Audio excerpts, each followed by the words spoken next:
जय श्री राम। आप सभी का एक सफर तोजो के साथ में स्वागत है। पिछली वीडियो में हमने देखा था कि श्री रामचरितमानस में कर्मनाशा नदी के बारे में बात आई थी, जो कि कलयुग के पापों की नदी कहा गया है, जिसको कलयुग के पापों की नदी कर्मनाशा जिसमें उल्लेख किया गया है। तो इसलिए हमने सोचा कि कर्मनाशा नदी के बारे में भी जान लेते हैं कि आखिर वो पापों की नदी क्यों कही गई है। तो बहुत समय पहले की बात है, एक राजा थे त्रिशंकु। वो उनकी इच्छा हुई कि वो शरीर सहित ही स्वर्ग को जाना चाहते थे, इसलिए वो अपने कुलगुरु वशिष्ठ जी के यहाँ गए और उनसे बोले कि कृपा करके मुझे शरीर सहित ही मुझे स्वर्ग भेज दीजिए। लेकिन इस पर उन्होंने ऐसा बोला कि नहीं, ऐसा नहीं हो सकता है, शरीर के साथ तुम स्वर्ग नहीं जा सकते हो। जैसे हम जानते हैं कि स्वर्ग या नर्क में शरीर को त्याग करके ही जाना होता है, लेकिन उनका कहना था कि नहीं, मुझे शरीर के साथ ही स्वर्ग में पहुंचा दीजिए।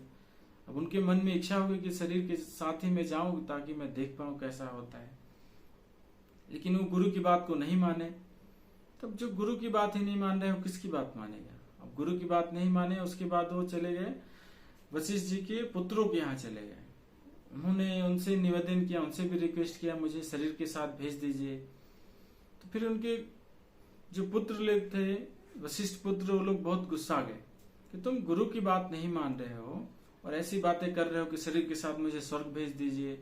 उसके बाद उनके गुरु पुत्रों ने उनको चंडाल होने का श्राप दे दिया। अब वो बन गए चंडाल। अब चंडाल क्यों ना बने भाई, वो किसी की बात ही नहीं मान रहे हैं, न गुरु की बात मान रहे हैं, न गुरु पुत्रों की बात मान रहे हैं। अपनी जिद पे अड़े हुए कि नहीं, मैं शरीर के साथ ही जाऊंगा स्वर्ग लोक को। फिर भी अपना दुष्टता दिखाने से वो बाज नहीं आए चंडाल। फिर वो चले गए विश्वामित्र जी के पास। विश्वामित्र जी के पास जाने के बाद भी देखिए कैसी दुष्टता दिखा रहे हो। विश्वामित्र जी के जाने के पास भी वो कुछ भड़का दे रहा है उनको कि ये वशिष्ठ जी आपके बारे में ऐसा बोल रहे थे, ऐसा कर रहे थे। वो लोग मतलब उनको बीच में आग लगा दिया।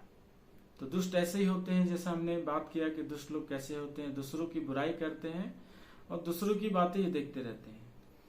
तो उनकी बीच में बुराई कर दिया जानबूझ के कि ये ऐसा आपके बारे में ऐसा बोल रहा था। अब इसके बीच में विश्वामित्र जी को आ गया गुस्सा।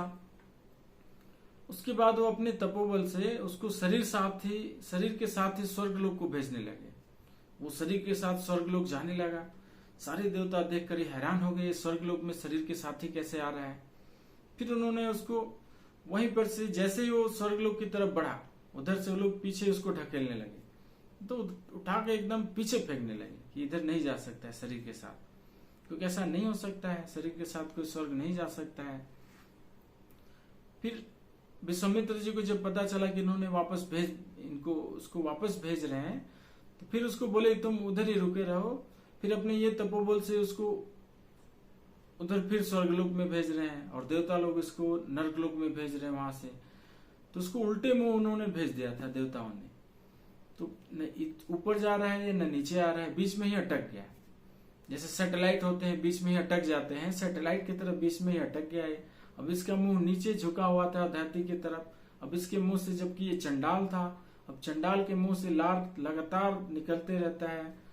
अब उसके लार से ही ऐसा माना जाता है कि कर्मनाशा नदी बनी है। तो चंडाल के लार से बनने वाली कर्मनाशा नदी को इसलिए पापों की नदी कहा गया है। तो ये कर्मनाशा नदी के बारे में जो हमें जानकारी मिली उसको आपको बताया। फिर हम लोग आगे श्री रामचरितमानस में आगे की कहानी देखेंगे, आगे उसमें क्या होता है। तब तक के लिए जय श्री राम।